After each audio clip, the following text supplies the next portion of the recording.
Sir, धर्म या आस्था के नाम पर आजकल जो मंदिरों मस्जिदों के निर्माण के लिए जो पैसे खर्च किए जा रहे हैं, दुनिया में और भी तो समस्याएं हैं जो इन पैसों से दूर की जा सकती हैं। तो क्या यह सही है कि मंदिरों और मस्जिदों के निर्माण में पैसे खर्च किए जाएं?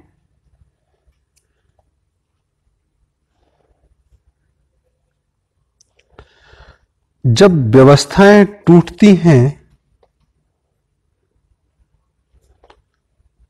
जब नलका टूटता है तो नलके के अलावा सब दूर से पानी बहता है। जब व्यवस्थाएं टूटती हैं तो ऐसा होता है कि जो मूल कारण जिसके लिए मंदिर मस्जिद का निर्माण जरूरी था वो गायब हो गया, तो आपको बेहुदा लगता है। तब मशरूम की तरह मंदिर मस्जिद आ जाते हैं और एक लाउड स्पीकर बांध देते हैं और सबको बहरा करते हैं। आस्था के नाम पे ठगी, बदमाशी, मजाक उड़ाना, आपसी उपद्रव करना शुरू होता है।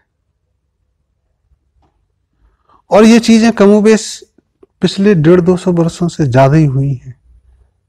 जैसे जैसे विकास हुआ वैसे वैसे इन चीजों का शोर हुआ। अगर आप देखें कि गिरावट का दौर समाज का कैसे पता करें और समाज बढ़ोतरी कर रहा है, ग्रोथ कर रहा है, कैसे पता लगे, तो 2-3 चीजें होंगी। एक, जनता बीमार होगी, जनता आपस में लड़ेगी, जनता में अज्ञान होगा। तब देखोगे कि 3 तरह के धंधे बढ़ते हैं। अस्पतालों के, कोर्ट कचहरी के, पुलिस के, शमशान घाट के और मोरल प्रीचर्स के। तो ये जो मोरल प्रीचर्स हैं धंधा बढ़ाएंगे और ये अपने अपने एक इंस्टीट्यूट खड़ा करने की कोशिश करेंगे।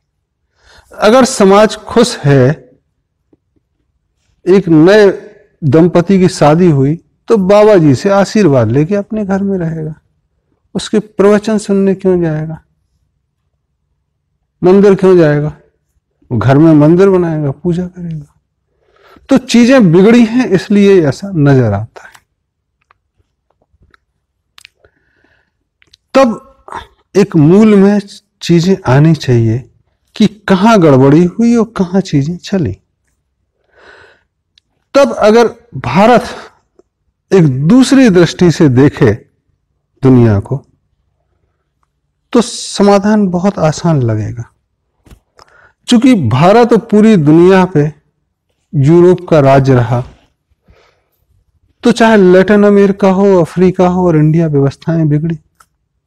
चाइना, इसको दूसरी तरह से देखो आप। अगर भारत ने इंग्लैंड पे राज किया होता 200 वर्ष, तो क्या करते? आप क्या करते? जाहिर है पहले उनको फिजिकली कंट्रोल करते, फिर उनके जो मीटिंग पॉइंट्स हैं उन पर चेक्स एंड बैलेंसेस लगाते। तो वो कहते हैं कि ये आस्था का केंद्र, यहां लोग रुकते हैं, आते हैं, तो आप कहते हो यहां नहीं जाना है। तो आपको लगेगा कि राज्य करने के लिए कुछ स्वतंत्रताएं देना जरूरी है।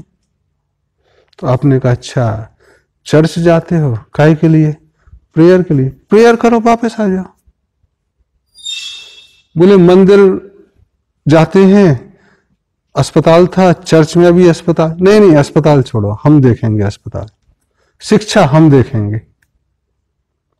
एंटरटेनमेंट, दबे हुए लोग, जरूरत नहीं है। तो ये सारी चीजें जब शासन अपने पास ले लेता है तो वो डिफंक्ट हो गए। एक मस्जिद डिफंक्ट हो गई। आपने कहा नमाज पढ़ने आते, नमाज पढ़ो, और जो मुख्य इमाम है उसको आप तनख्वाह देने लगते हो, पंडित को तनख्वाह देने लगे, पादरी को तनख्वाह देने लगे। तो धार्मिक संस्थान एक सरकारी इंस्टीट्यूशन बन गए। तब समाज को आपने तोड़ दिया। अब तोड़ा तो सिर्फ दूसरे का ही नहीं तोड़ा, आपके अपने यहां भी चीजें खराब हुई। तब उन्होंने कहा कि कैसे चलेगा? तो एक वेलफेयर स्टेट का कॉन्सेप्ट आया कि सब चीजें सरकार करेगी, जनता से पैसा लो सब करेंगे हम।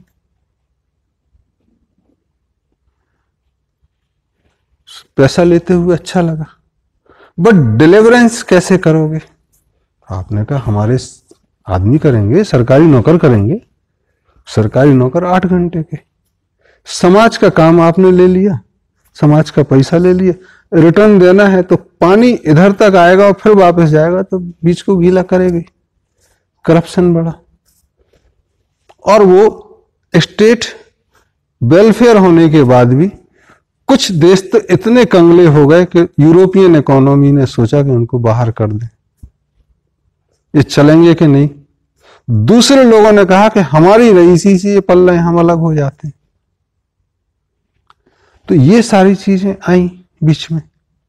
भारत में जितने भी धर्म ग्रंथ, धर्म इंस्टीट्यूशंस थे, वो एक पूरी की पूरी सामाजिक व्यवस्था का स्वरूप चलाते थे,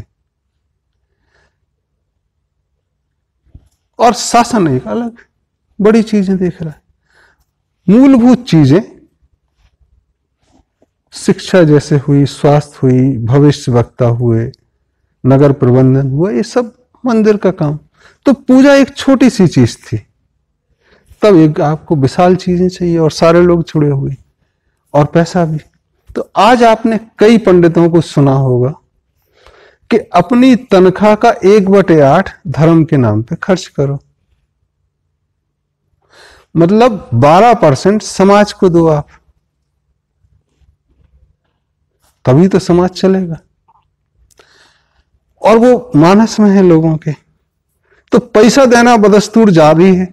12% नहीं हुआ, 2% हुआ।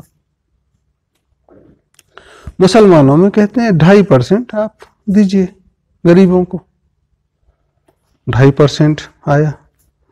और 12% धर्म का है, तो रिश्वत के नाम पे भी मैक्सिमम 12% चलता है, मिनिमम 2%। स्टैंडर्डाइज हुआ तो 10% आ गया। तो वो दिमाग में है, तो वो जनता आराम से दे रही है, काम उनके पास है नहीं, तो ऐसी लफाजी चलेगी। बहुत सारे बाबा खड़े होंगे फर्जी, बहुत सारा पैसा उनके पास होगा, क्योंकि काम आपने छीन लिया उनका, और जनता की जो आस्था बनी हुई है वो बनी हुई है। अगर दुनिया में साइकोलॉजिकली आप मनुष्य को रीड करो, तो रूस में एक एक्सपेरिमेंट हुआ, पावलोव कॉग्निशन थ्योरी, उस पर कुत्तों पे प्रयोग हुआ कि आप रोटी देते हो तो लार आती है, फिर रोटी की बात करते हो तो लार आती है। तो मनुष्य भी लगभग वैसे ही चीजें चल रही हैं। आप धर्म की बात करते हो तो लगता है कि धर्म सब कुछ हमको कर देगा, हमें ठीक कर देगा।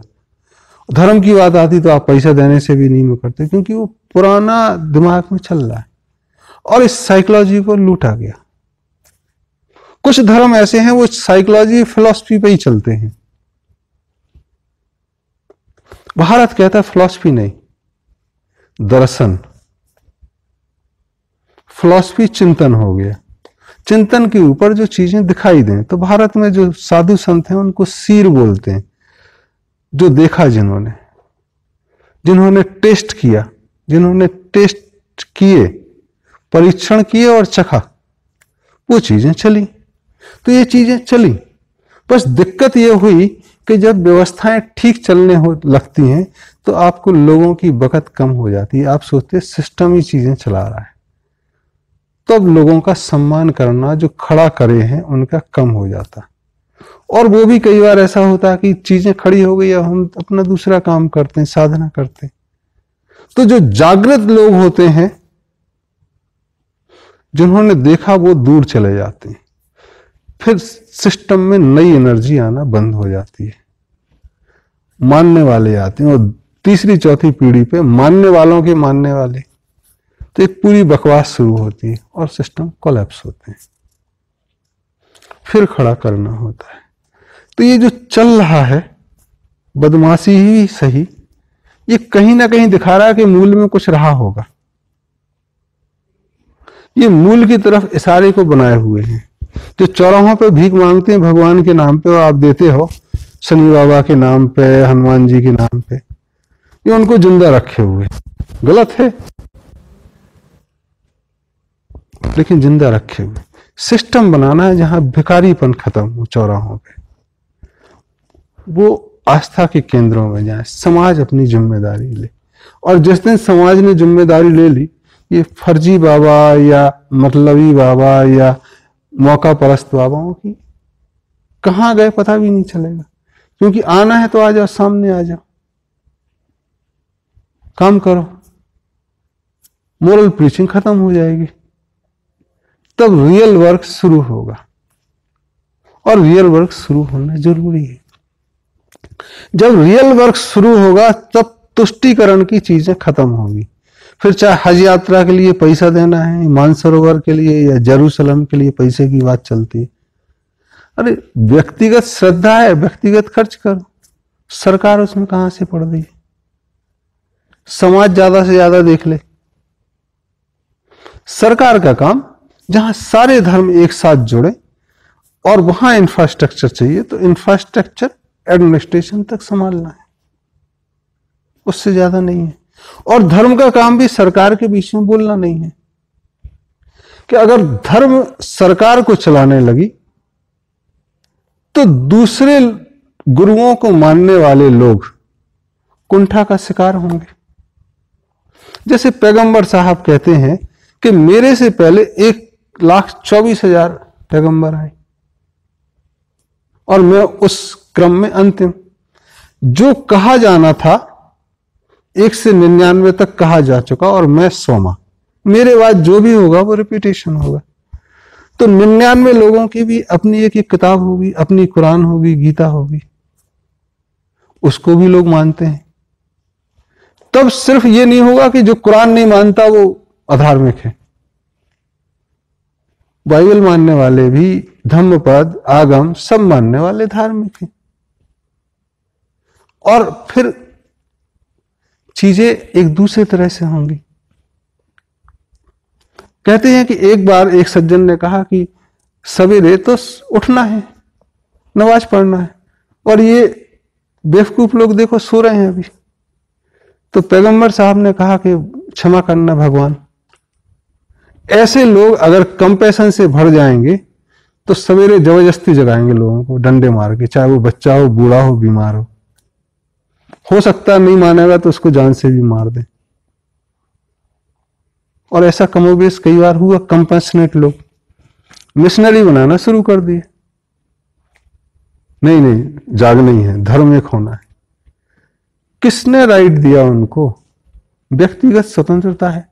तो जहां पे भी दुनिया में धर्म निरपेक्षता है वहां स्वतंत्रता ज्यादा है। जहां एक धर्म का राज्य है, चाहे हिंदू राष्ट्र हो, चाहे इस्लामिक रिपब्लिक हो, चाहे क्रिश्चियन हो, वहां दूसरे लोगों को 1,24,000 देवी देवताओं को मानने वालों का हाल बुरा है। और जो सिर्फ एक को मान रहा है वो अहंकार में जी रहा है, तो वहां बदबू आने लगी, बढ़ोतरी की संभावनाएं खत्म हो गई। तो ऐसे मुल्क जहां पे एक धर्म का राज्य है वहां पे अफरा तफरी ज्यादा है, बजाय भारत या अमेरिका के, या दूसरे जहां बिल्कुल नहीं मानते वहां दबाव घुटन ज्यादा है। तो ये चीजें गलत हैं कि हम मंदिर मस्जिद बनाए जाए मशरूम की तरह। जरूरी है कि हम अच्छे मंदिर बनाएं, अच्छे मस्जिदें बनाएं, वो समाज के कार्यकलाप का हिस्सा बने। और जो फालतू हैं जिसमें तिलक करके व्यापार चल रहा है, उनकी जरूरत नहीं है। सारी मूर्तियां एक जगह, तब नगर प्रबंधन की एक नई जरूरत है। तो जैसे हम पिछले प्रश्न में आपसे अयोध्या के बारे में कहे कि इतना पैसा उसमें खर्च हो, 1 लाख करोड़, तब आप कहोगे कि सरकार धर्म के लिए क्यों खर्च कर रही है। लेकिन वो सारे धर्मों के लिए है, वो एक विशेष धर्म के लिए नहीं है। एक छोटी सी कहानी और आती है। सम्राट अशोक के जमाने में सम्राट अशोक का मन किया कि बौद्ध धर्म के प्रचार के लिए पैसा दिया जाए। तो एक दिन उन्होंने आदेश दिया कि 3 करोड़ स्वर्ण मुद्राएं बौद्ध धर्म के प्रचार के लिए दे दी जाए। और वो जो उनका ऑर्डर था कोषाध्यक्ष के पास पहुंचा, तो कोषाध्यक्ष ने मना कर दिया कि राजा के पुराने आदेश के हिसाब से, अशोक के ही पुराने आदेश के हिसाब से 5 लाख स्वर्ण मुद्राएं उनके आदेश पे दी जा सकती हैं। इतनी मुद्रा तो पूरी संसद जब ताकीद करेगी तब दी जा सकती है। संसद बुलाई गई तो संसद ने कहा कि फलाने फलाने नियम के हिसाब से इसको तो एक महाअधिवेशन बुलाना जरूरी है पूरे देश के लोगों को, तब वो अगर ताकीद करेंगे तो दिया जा सकता है। तो एक महाअधिवेशन बुलाया गया और उसमें 5,000 लोग आए। 5,000 लोग दिन भर बैठे रहे और उन्होंने फिर राजन से पूछा कि अगर बौद्ध धर्म के प्रचार के लिए आप 3 करोड़ दे रहे हैं तो जो दूसरे धर्म हैं उनके लिए आपने क्या व्यवस्था की? राजा ने कहा कि हमने सोचा नहीं, बाद में। तो जो 5,000 लोग थे उन्होंने कहा जब तक आप सोचे नहीं इसको पोस्टपोन कर दीजिएगा, जब सोच लें तो उसको दे देना। राजा ने कहा कि नहीं, ये मेरा निर्णय है, अगर आप नहीं मानते हो तो मैं राज्य छोड़ दूंगा। तो 5,000 लोग फिर बैठे और 15 मिनट में उन्होंने निर्णय लिया कि अगर राजन छोड़ना चाहते हैं तो छोड़ दें, लेकिन किसी एक धर्म के प्रचार के लिए इतना पैसा राज्य का नहीं दिया जा सकता बिना यह सोचे कि दूसरे धर्मों का क्या हो रहा है। और कहते हैं महाराज सम्राट अशोक गद्दी से हटे और उनका बेटा बैठा। ये एक व्यवस्था। तो जहां ऐसी स्वतंत्रता है, जहां ऐसा ख्याल रखना है, वहां फ्रीडम रहती है, वहां बढ़ोतरी होती है। तब सब धर्म संभाव जरूरी है।